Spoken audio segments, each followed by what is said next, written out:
RTI activist पे खतरा भी आता है, क्योंकि बड़े बड़े संगठित गिरोह चल रहे हैं प्रशासन की दुनिया में, वो हिल जाते हैं। मैं आपको ये कहना मैनेज कैसे करते हैं, मैं कोई एग्जांपल देकर समझाता हूँ मैनेज कैसे करते हैं। जैसे अगर आपके आसपास कोई इलीगल एक्टिविटी दिख रही हो आपको, आप सूचना के अधिकार के तहत किसी विभाग से पूछ लीजिए, ठीक है।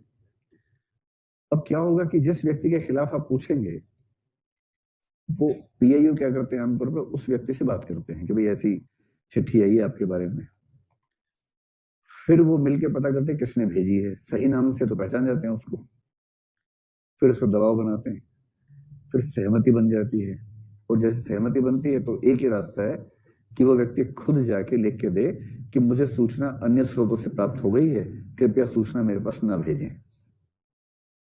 यह मैकेनिज्म काम करता है, पर इसकी शर्त है कि जिस व्यक्ति ने सूचना मांगी है वो दूसरा पत्र लिख के भेजे कि अब मुझे सूचना नहीं चाहिए, नहीं तो सूचना आएगी ही आएगी।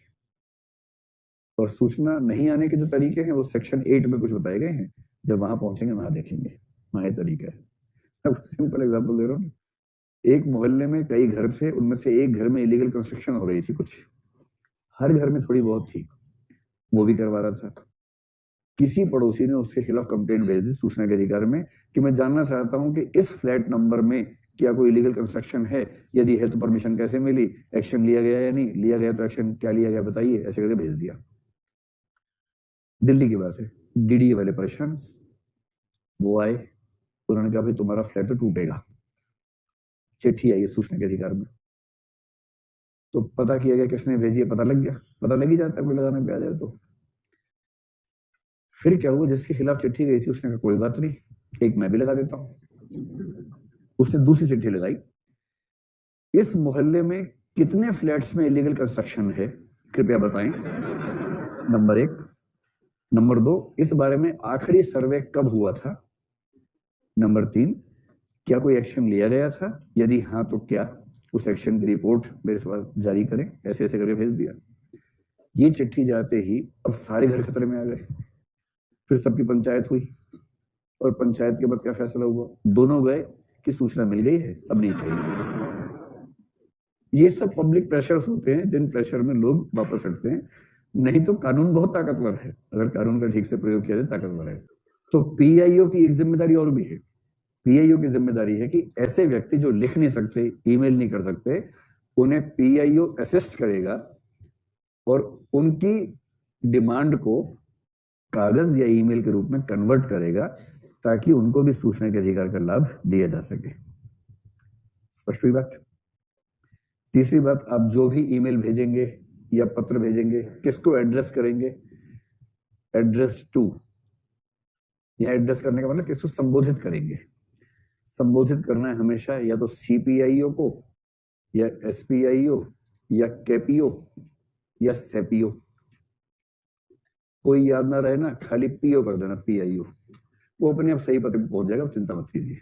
बस पीआईओ, इसी विभाग का नाम लिखिए। थोड़ा प्रयोग करके देखो ना, एक छोटा मोटा प्रयोग, बड़ा मजा आएगा आपको, जिंदगी में रोमांच आ जाएगा। सरकार के फोन आएंगे पहली बार आपके पास। अगर आप चाहते हैं बड़े आदमी का फोन है तो एमपी लेड स्कीम के बारे में पत्र लिखो सरकार को, कि हमारे जो एमपी साहब हैं उनके फंड का कितना कितना हिस्सा किस किस योजना पर खर्च हुआ पिछले 5 साल में, उसकी डिटेल चाहिए मुझे। तो साथ में लिखो, यदि उस पर कोई भ्रष्टाचार हुआ हो तो शिकायत कहाँ करनी है ये बताइए। सीधे एमपी साहब पहले गुर्गे आएंगे, फिर एमपी साहब खुद आएंगे मिलने के लिए, घर आके बात करेंगे आपसे।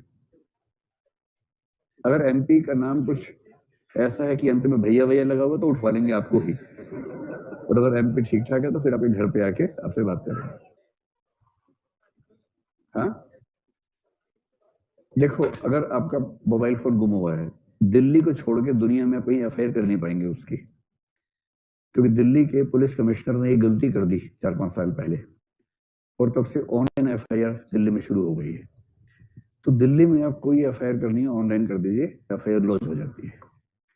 अगर आप पुलिस स्टेशन चले गए एफआईआर करने के लिए तो पुलिस स्टेशन में एफआईआर नहीं होगी, ये मान के चलिए। मतलब अड़ जाएंगे, नारे लगा देंगे तो हो जाएगी, सामान्यतः नहीं होगी।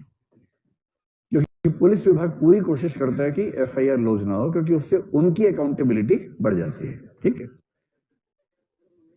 मोबाइल फोन की तो भारत में कहीं भी नहीं होगी, मोबाइल फोन की तो ठीक है।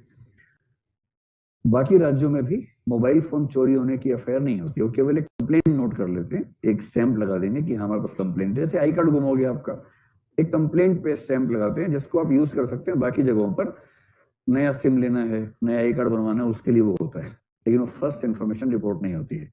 पर पुलिस के पास बहुत सारे काम होते हैं, इसलिए पुलिस आमतौर पर मोबाइल ढूंढने का काम नहीं करती है अभी तक, इसलिए बचते हैं। लेकिन अगर पुलिस वाला ठान ले और मोबाइल चुराने वाला बहुत घाघ नहीं है, तो 100 में से 99 मामलों में मोबाइल वापस आ जाता है। दोनों कंडीशन ध्यान रखना है। अगर पुलिस वाला ठान ले, पहली कंडीशन। दूसरा, मोबाइल चोरी करने वाला बहुत घाघ नहीं है, क्योंकि मोबाइल जो चोरी करेगा अगर वो एक्सपर्ट होगा तो मोबाइल को ऑन करेगा ही नहीं, और ऑफ किए किए देश के बाहर निकाल देगा। नेपाल चला गया, नेपाल में ऑन कर लीजिए, कुछ चलेगी नहीं आपकी। अब अगर देश के अंदर कहीं भी फोन ऑन हुआ, किसी भी राज्य की पुलिस के पास इतनी पावर होती है कि वो उसे संपर्क में ले, और पुलिस वाले फिर जाते नहीं है, उसको बुलाते हैं, उसी फोन पे फोन करते हैं। और अगर वो फोन ना उठाए तो उस फोन से जिस नंबर पे फोन हुआ है उस पे फोन कर देते हैं, क्योंकि सीडीआर निकालना पुलिस के लिए मतलब बाएं पैर का काम है। सीडीआर का मतलब कॉल डिटेल रिकॉर्ड किसी व्यक्ति का, उससे पता लग जाता है कि इस फोन से कहाँ कहाँ फोन हुआ था, कहाँ कहाँ से फोन आया था। अब जहां ज्यादा फोन हुए, जहां से ज्यादा है, उस पर फोन करते हैं। फिर पुलिस के पास एक भाषा होती है खास किस्म की, उस भाषा का इस्तेमाल करते हैं। इतना ही बोलते हैं कि देख भाई पुलिस से बोल रहा हूँ, केस बन जाएगा, इस फोन को कल सुबह तक पुलिस स्टेशन में ले आना, वरना बहुत मुश्किल हो जाएगी, बस फोन काट रहा हूँ, इतना ही समझ लो। फिर वो आदमी फोन लेके आ जाता है, फिर वो बोलता है कि मुझे तो किसी ने बेचा है, पता नहीं कौन था, सेकेंड हैंड खरीद लिया मैंने तो। तो चलो कोई बात नहीं, अब जाओ वापस जाओ, फोन छोड़ दो, जाओ। कह मेरे पैसे खर्च हो गए, तो कोई बात नहीं, जीवन तो खर्च नहीं हो तुम्हारा, वरना जीवन खर्च हो जाता है तुम्हारा, जिंदगी बच गई, अब जाओ। चलिए।